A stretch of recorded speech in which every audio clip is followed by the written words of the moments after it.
यहोशू अध्याय 6। यरीहो का पतन। यरीहो के सब फाटक इजरायलियों के डर के मारे लगातार बंद रहे और कोई बाहर भीतर आने जाने नहीं पाता था। फिर यहोवा ने यहोशू से कहा, सुन, मैं यरीहो को उसके राजा और शूरवीरों समेत तेरे वश में कर देता हूँ। इसलिए तुम में जितने योद्धा है नगर को घेर लें और उस नगर के चारों ओर एक बार घूम आए और 6 दिन तक ऐसा ही किया करना। और 7 याजक संदूक के आगे आगे मेढ़ों के सींगों के 7 नरसिंगे लिए हुए चलें। फिर 7वें दिन तुम नगर के चारों ओर 7 बार घूमना और याजक भी नरसिंगे फूंकते चले। और जब वे मेढ़ों के सींगों के नरसिंगे देर तक फूंकते रहें, तब सब लोग नरसिंगे का शब्द सुनते ही बड़ी ध्वनि से जय जयकार करें। तब नगर की शहर प्रनार नेव से गिर जाएगी और सब लोग अपने अपने सामने चढ़ जाएं। इसलिए नून के पुत्र यहोशू ने याजकों को बुलवाकर कहा, वाचा के संदूक को उठा लो। और 7 याजक यहोवा के संदूक के आगे आगे मेढ़ों के सींगों के 7 नरसिंगे लिए चले। फिर उसने लोगों से कहा, आगे बढ़कर नगर के चारों ओर घूमाओ और हथियारबंद पुरुष यहोवा के संदूक के आगे आगे चले। और जब यहोशू ये बातें लोगों से कह चुका, तो वे 7 याजक जो यहोवा के सामने 7 नरसिंगे लिए हुए थे नरसिंगे फूंकते चले। और यहोवा की वाचा का संदूक उनके पीछे पीछे चला और हथियारबंद पुरुष नरसिंगे फूंकने वाले याजकों के आगे आगे चले और पीछे वाले संदूक के पीछे पीछे चले और याजक नरसिंगे फूंकते हुए चले। और यहोशू ने लोगों को आज्ञा दी, जब तक मैं तुम्हें जय जयकार करने की आज्ञा न दूं, तब तक जय जयकार न करो और न तुम्हारा कोई शब्द सुनने में आए, न कोई बात तुम्हारे मुँह से निकलने पाए। आज्ञा पाते ही जय जयकार करना। उसने यहोवा के संदूक को एक बार नगर के चारों ओर घुमवाया। तब वे शामनी में आए और रात वहीं काटी। यहोशू सवेरे उठा और याजकों ने यहोवा का संदूक उठा लिया और उन 7 याजकों ने मेढ़ों के सींगों के 7 नरसिंगे लिए और यहोवा के संदूक के आगे आगे फूंकते हुए चले। और उनके आगे हथियारबंद पुरुष चले और पीछे वाले यहोवा के संदूक के पीछे पीछे चले और याजक नरसिंगे फूंकते हुए चले गए। इस प्रकार वे दूसरे दिन भी एक बार नगर के चारों ओर घूमकर छावनी में लौट आए और इसी प्रकार उन्होंने 6 दिन तक किया। 7वें दिन में बड़े तड़के उठकर उसी रीति से नगर के चारों ओर 7 बार घूम आए। केवल उसी दिन वे 7 बार घूमे। तब 7वीं बार जब याजक नरसिंगे फूंकते थे, तब यहोशू ने लोगों से कहा, जय जयकार करो, क्योंकि यहोवा ने यह नगर तुम्हें दे दिया है और नगर और जो कुछ उसमें है यहोवा के लिए अर्पण की वस्तु ठहरे। कि केवल राहब वेश्या और जितने उसके घर में हों वे जीवित छोड़े जाएंगे, क्योंकि उसने हमारे भेजे हुए दूतों को छिपा रखा था।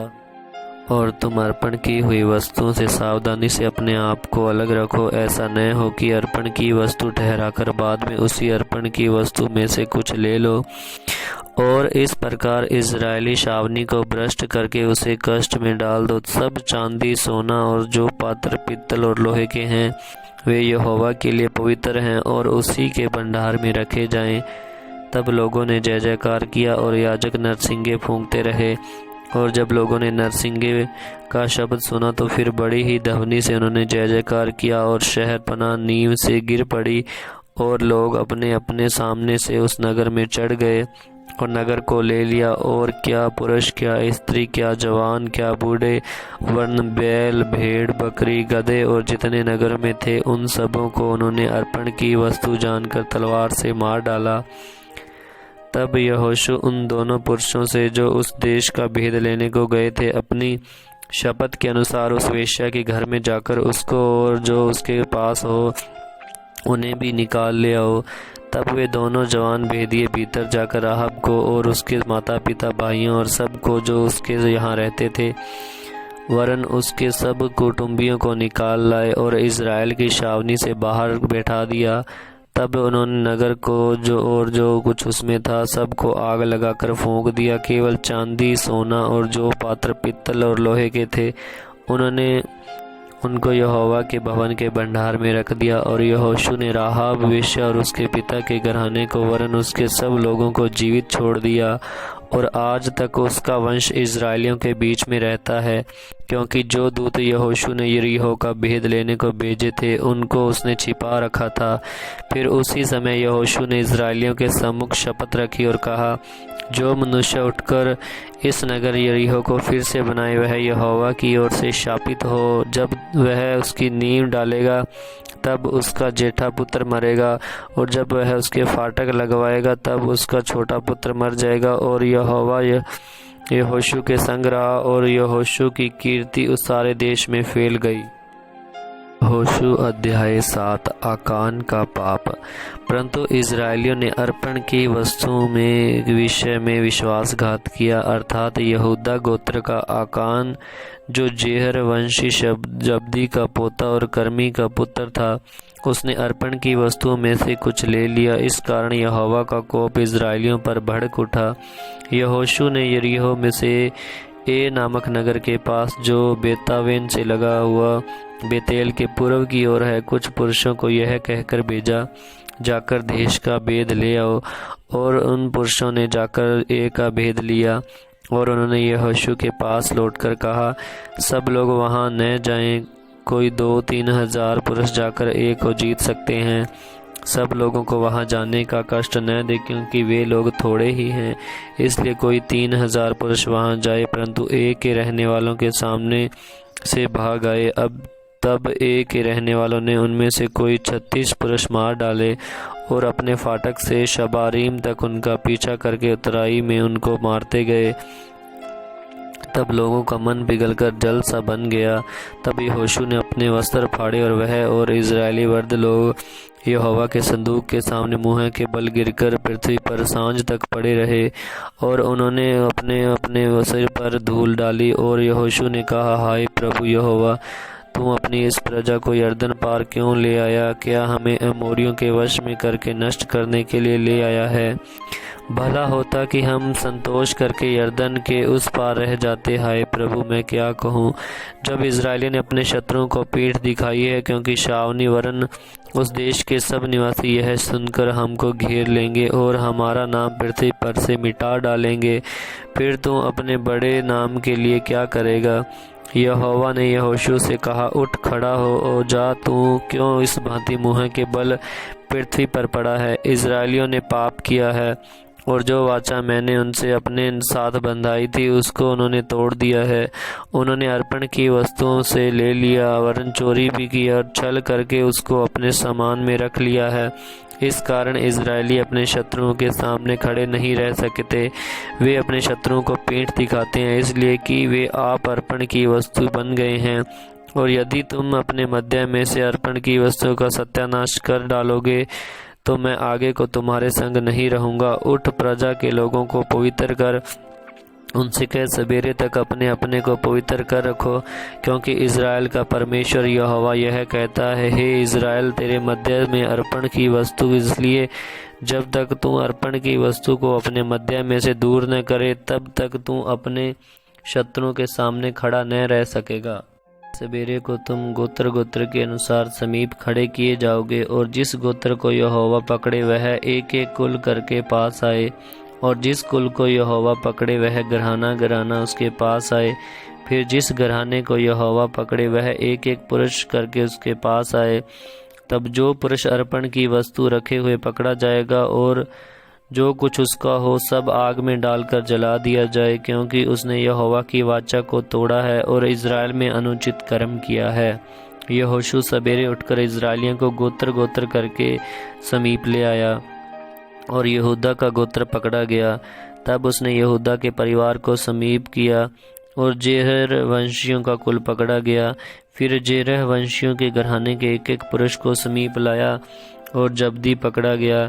तब उसने उसके घराने के एक एक पुरुष को समीप खड़ा किया, और यहूदा का गोत्र का आकान, जो जेरह वंशी जब्दी का पोता और कर्मी का पुत्र था, पकड़ा गया। तब यहोशू आकान से कहने लगा, हे मेरे बेटे, इज़राइल के परमेश्वर यहोवा का आदर कर और उसके आगे अंगीकार कर, और जो कुछ तूने किया है वह मुझको बता दे, और मुझसे कुछ मत छिपा। आकान ने यहोशू को उत्तर दिया, सचमुच मैंने इज़राइल के परमेश्वर के यहोवा के विरुद्ध पाप किया है, और इस प्रकार मैंने किया है कि जब मुझे लूट के शिनार देश का एक सुंदर ओढ़ना और 200 शेकेल चांदी और 50 शेकेल सोने की एक ईंट देख पड़ी, तब मैंने उनका लालच करके उन्हें रख लिया। वे मेरे डेरे के भीतर भूमि में गड़े हैं और सब के नीचे चांदी है। तब यहोशू ने दूत भेजे और वे उस डेरे में दौड़ गए, और क्या देखा कि वस्तुएं उसके डेरे में गड़ी हैं और सब के नीचे चांदी है। उन्होंने उनके डेरे में से निकालकर यहोशू और सब इजरायलियों के पास लाकर यहोवा के सामने रख दिया। तब सब इजरायली समेत यहोशू जेरहवंशी आकान को, उस चांदी और ओढ़ने और सोने की ईंट को, और उसके बेटे और बेटियों को, उसके बैलों, गधों और भेड़ बकरियों को, और उसके डेरे को, अर्थात जो कुछ उसका था, उन सब को आकोर नामक तराई में ले गया। तब यहोशू ने उससे कहा, तूने हमें क्यों कष्ट दिया है? आज के दिन यहोवा तुझी को नष्ट करेगा, तुझी को कष्ट देगा। तब सब इजरायली ने उस पर पथराव किया और उनको आग में डालकर जलाया और उनके ऊपर पत्थर डाल दिए, और उन्होंने उसके ऊपर पत्थरों का बड़ा ढेर लगा दिया जो आज तक बना है। तब यहोवा का भड़का हुआ कोप शांत हो गया, इस कारण उस स्थान का नाम आज तक आकोर तराई पड़ा है। यहोशू अध्याय 8। ए नगर का ले लिया जाना। तब यहोवा ने यहोशू से कहा, मत डर और तेरा मन कच्चा न हो। कमर बांधकर सब योद्धाओं को साथ ले और एन पर चढ़ाई कर। सुन, मैंने ए के राजा को, उसकी प्रजा और उसके नगर और देश समेत तेरे वश में कर दिया है, और जैसा तूने यरीहो और उसके राजा से किया वैसा ही ए और उसके राजा के साथ भी करना।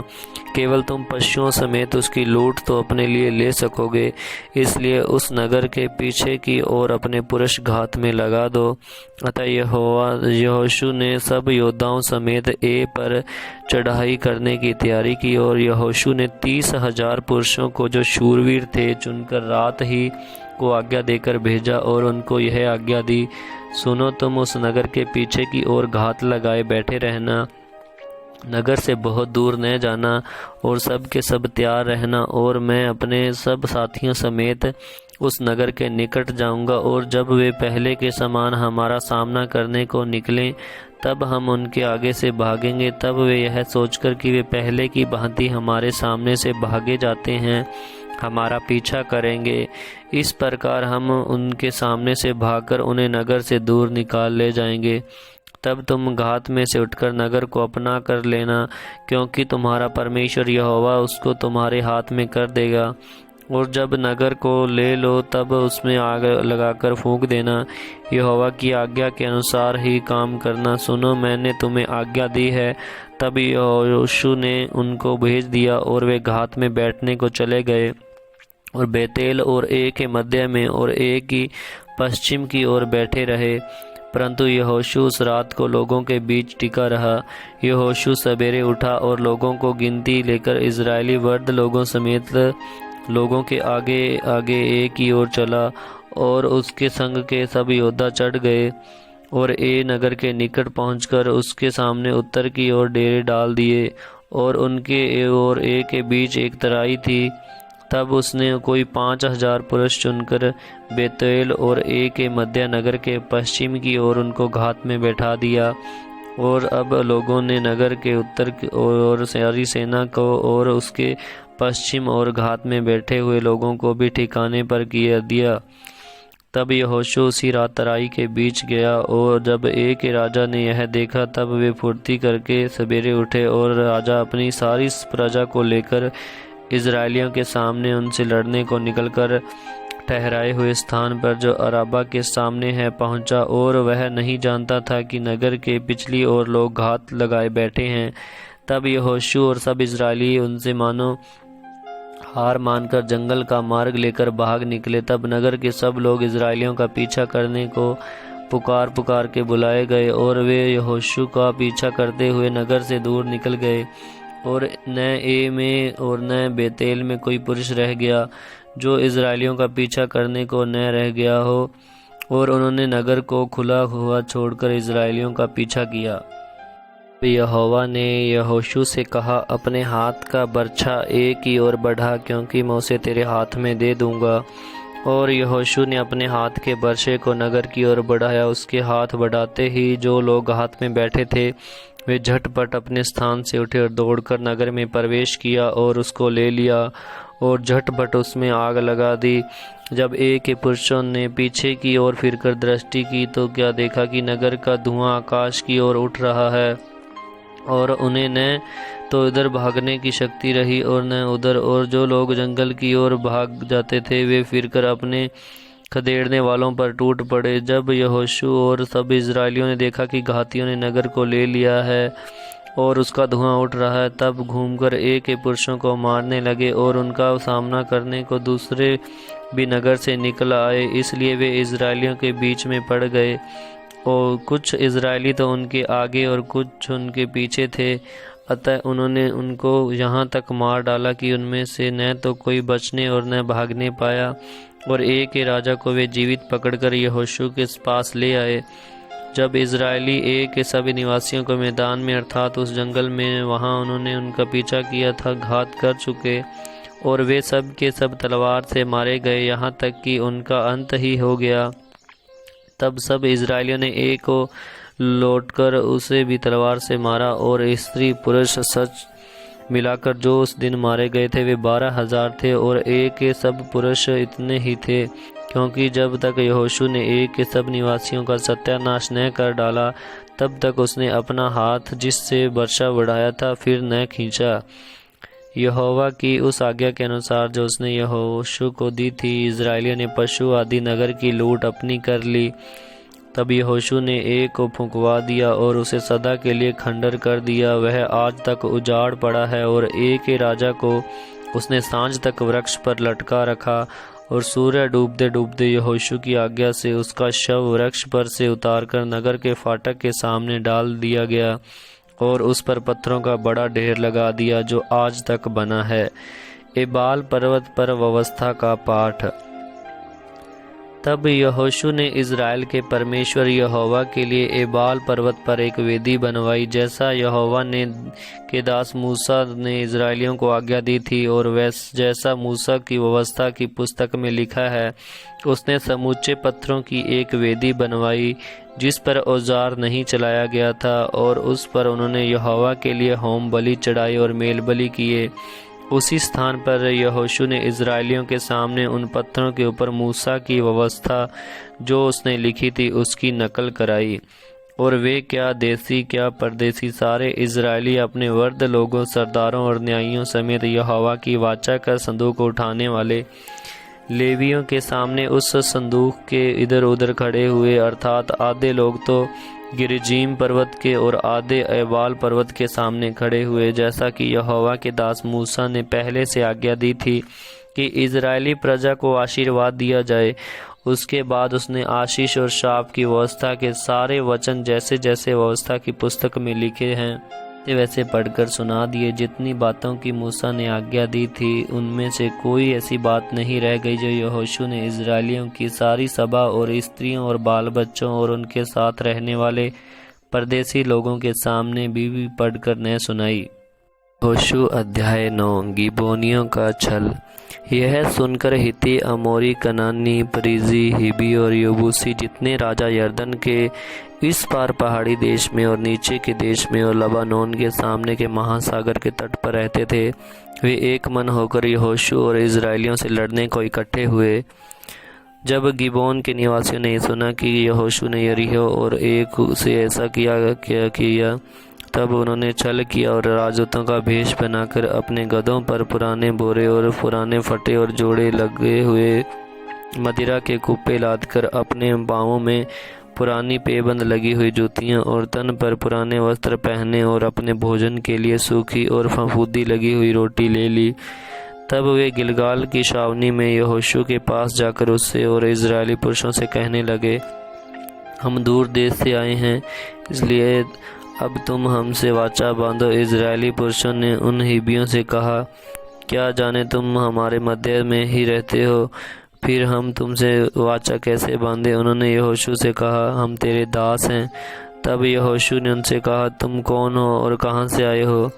उन्होंने उससे कहा, तेरे दास बहुत दूर के देश से तेरे परमेश्वर यहोवा का नाम सुनकर आए हैं, क्योंकि हमने यह सब सुना है, अर्थात उसकी कीर्ति और जो कुछ उसने मिस्र में किया और जो कुछ उसने एमोरियों के दोनों राजाओं से किया जो यरदन के उस पार रहते थे, अर्थात हेशबोन के राजा सीहोन से और बाशान के राजा ओग से जो अश्तारोत में था।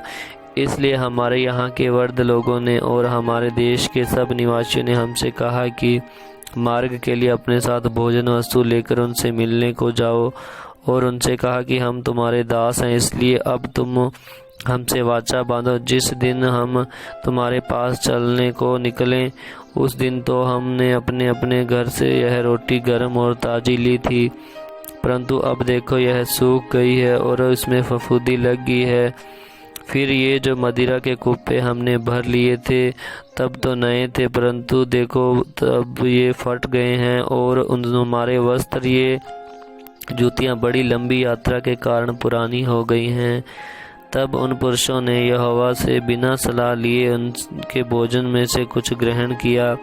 तब यहोशू ने उनसे मेल करके उनसे यह वाचा बांधी कि तुम को जीवित छोड़ेंगे, और मंडली के प्रधानों ने उनसे शपथ खाई। उनके साथ वाचा बांधने के 3 दिन के बाद उनको यह समाचार मिला कि वे हमारे पड़ोस के रहने वाले लोग हैं और हमारे ही मध्य में बसे हैं। तब इजरायली कूच करके तीसरे दिन उनके नगरों को, जिनमें नाम गिबोन, कपीरा, बेरोत और किर्यतरीम पहुंच गए, और इजरायलियों ने उनको न मारा, क्योंकि मंडली के प्रधानों ने उनके संग इजराइल के परमेश्वर यहोवा की शपथ खाई थी। तब सारी मंडली के लोग प्रधानों के विरुद्ध कुड़कुड़ाने लगे। तब सब प्रधानों ने सारी मंडली से कहा, हमने उनसे इजराइल के परमेश्वर यहोवा की शपथ खाई है, इसलिए अब उनको छू नहीं सकते। हम उनसे यही करेंगे कि उस शपथ के अनुसार हम उनको जीवित छोड़ देंगे, नहीं तो हमारी खाई हुई शपथ के कारण हम पर क्रोध पड़ेगा। फिर प्रधानों ने उनसे कहा, वे जीवित छोड़े जाएं। अतः प्रधानों के उस वचन के अनुसार वे सारी मंडली के लोग लकड़हारे और पानी भरने वाले बने। यहोशू ने उनको बुलवाकर कहा, तुम तो हमारे ही बीच में रहते हो, फिर तुमने हमसे यह कहकर क्यों छल किया कि हम तुमसे बहुत दूर रहते हैं? इसलिए अब तुम शापित हो, और तुम में से ऐसा कोई न रहेगा जो दास अर्थात मेरे परमेश्वर के भवन के लिए लकड़हारा और पानी भरने वाला न हो। उन्होंने यहोशू को उत्तर दिया, तेरे दासों को यह निश्चय बतलाया गया था कि तेरे परमेश्वर यहोवा ने अपने दास मूसा को आज्ञा दी थी कि तुमको वह सारा देश दे और उसके सारे निवासियों का तुम्हारा सामने से सर्वनाश करे। इसलिए हम लोगों को तुम्हारे कारण से अपने प्राणों के लाले पड़ गए, इसलिए हमने ऐसा काम किया, और अब हम तेरे वश में हैं। जैसा बर्ताव तुझे भला लगे और ठीक जान पड़े वैसा ही व्यवहार हमारे साथ कर। तब उनसे वैसा ही किया, और उन्हें इजरायलियों के हाथ से ऐसा बचाया कि वे उन्हें घात करने न पाए।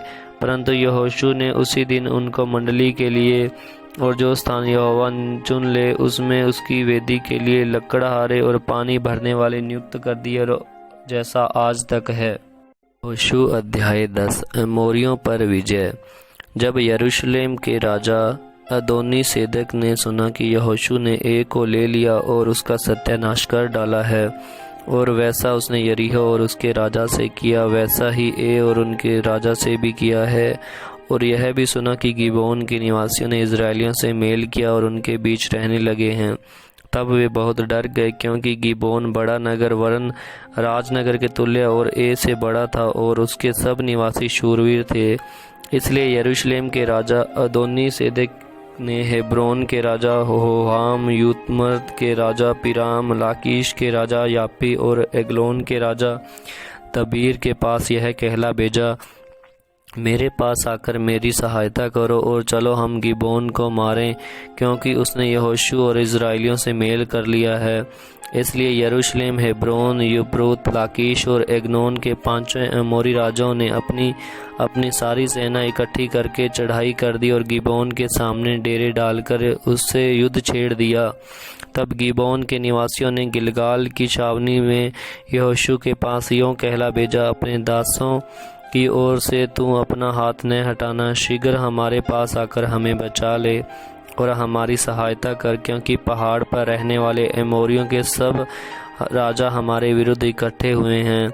तब यहोशू सारे योद्धाओं और सब शूरवीरों को संग लेकर गिलगाल से चल पड़ा। और यहोवा ने यहोशू से कहा, उनसे मत डर, क्योंकि मैंने उनको तेरे हाथ में कर दिया है। उनमें से एक पुरुष भी तेरे सामने टिक न सकेगा। तब यहोशू रातों रात गिलगाल से जाकर एकाएक उन पर टूट पड़ा। तब यहोवा ने ऐसा किया कि वे इजराइलियों से घबरा गए, और इजराइलियों ने गिबोन के पास उनका बड़ा संहार किया और बेथरोन के चढ़ाव पर उनका पीछा करके अजेका और मकेदा तक उनको मारते गए। फिर जब वे इजराइलियों के सामने से भागकर बेथरोन की उतराई पर गए, तब अजेका पहुंचने तक यहोवा ने आकाश से बड़े बड़े पत्थर उन पर बरसाए और वे मर गए। जो ओलों से मारे गए उनकी गिनती इजराइलियों की तलवार से मारे हुओं से अधिक थी। उस समय अर्थात जिस दिन यहोवा ने एमोरियों को इजराइलियों के वश में कर दिया, उस दिन यहोशू ने यहोवा से इजराइलियों के देखते इस प्रकार कहा, हे सूर्य तू गिबोन पर और हे चंद्रमा तू आयालोन की तराई के ऊपर थमा रहे। और सूर्य उस समय तक थमा रहा और चंद्रमा उस समय तक ठहरा रहा जब तक उस जाति के लोगों ने अपने शत्रुओं से बदला न लिया। क्या यह बात याशार नामक पुस्तक में नहीं लिखी कि सूर्य आकाश मंडल के बीचों बीच ठहरा रहा और लगभग 4 पहर तक डूबा नहीं? न तो उससे पहले कोई ऐसा दिन हुआ और न उसके बाद जिसमें यहोवा ने किसी पुरुष की सुनी हो, क्योंकि यहोवा तो इज़राइल की ओर से लड़ता था। तब यहोशू सारे इज़राइलियों समेत गिलगाल की छावनी को लौट गया। मोरियों के 5 राजाओं का बंदी बनाया जाना। वे 5 राजा भागकर मकेदा के पास की गुफा में जा छिपे। तब यहोशू को यह समाचार मिला, 5 राजा मकेदा के पास की गुफा में छिपे हुए हमें मिले हैं।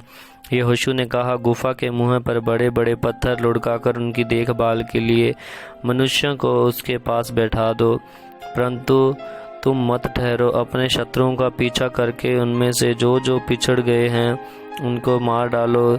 उन्हें अपने अपने नगर में प्रवेश करने का अवसर न दो, क्योंकि तुम्हारे परमेश्वर यहोवा ने उनको तुम्हारे हाथ में कर दिया है।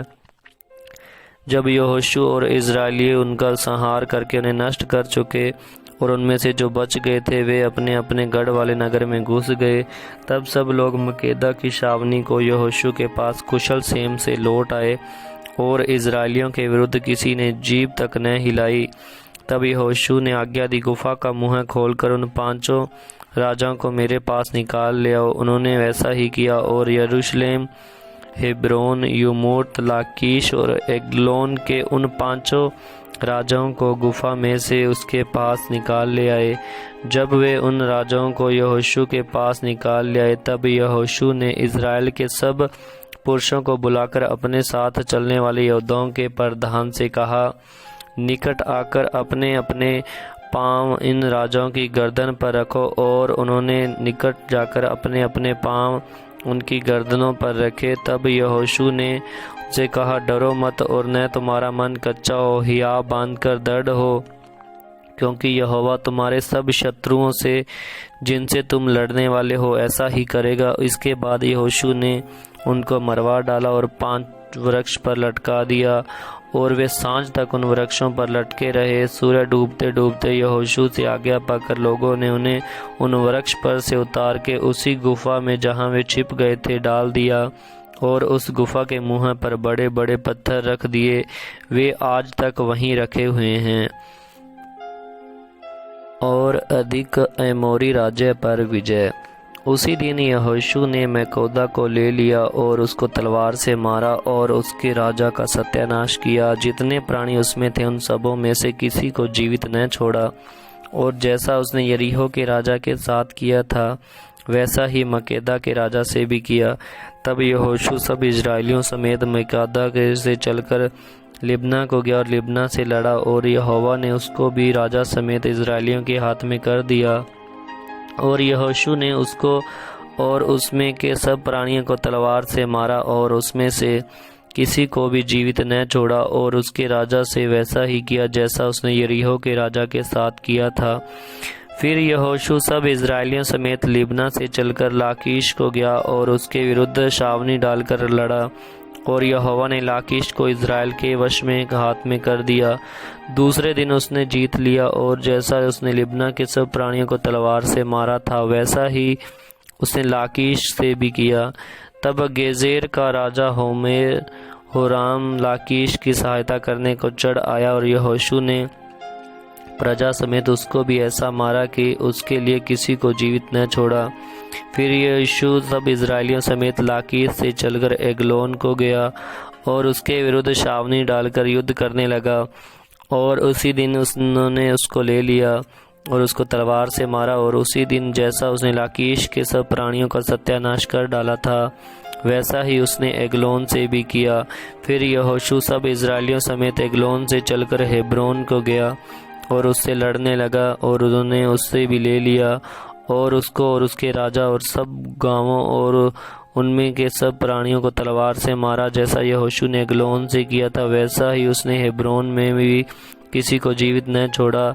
उसने उसको और उनमें के सब प्राणियों को नष्ट कर डाला। तब यहोशू सब इजरायलियों समेत घूमकर दबीर को गया और उससे लड़ने लगा, और राजा समेत उसे और उसके सब गांवों को ले लिया, और उन्होंने उनको तलवार से घात किया, और जितने प्राणी उनमें थे सबका सत्यानाश कर डाला, किसी को जीवित न छोड़ा। जैसा यहोशू ने हेब्रोन और लिब्ना और उसके राजा से किया था वैसा ही उसने दबीर और उसके राजा से भी किया। इसी प्रकार यहोशू ने उस सारे देश को अर्थात पहाड़ी देश, दक्षिण देश, नीचे के देश और ढालू देश को उनके सब राजाओं समेत मारा, और इज़राइल के परमेश्वर यहोवा की आज्ञा के अनुसार किसी को जीवित न छोड़ा, वरन जितने प्राणी थे सबों का सत्यानाश कर डाला। और यहोशू के कादेश बरने से ले अजा तक और गिबोन तक के सारे गेशोन देश के लोगों को मारा।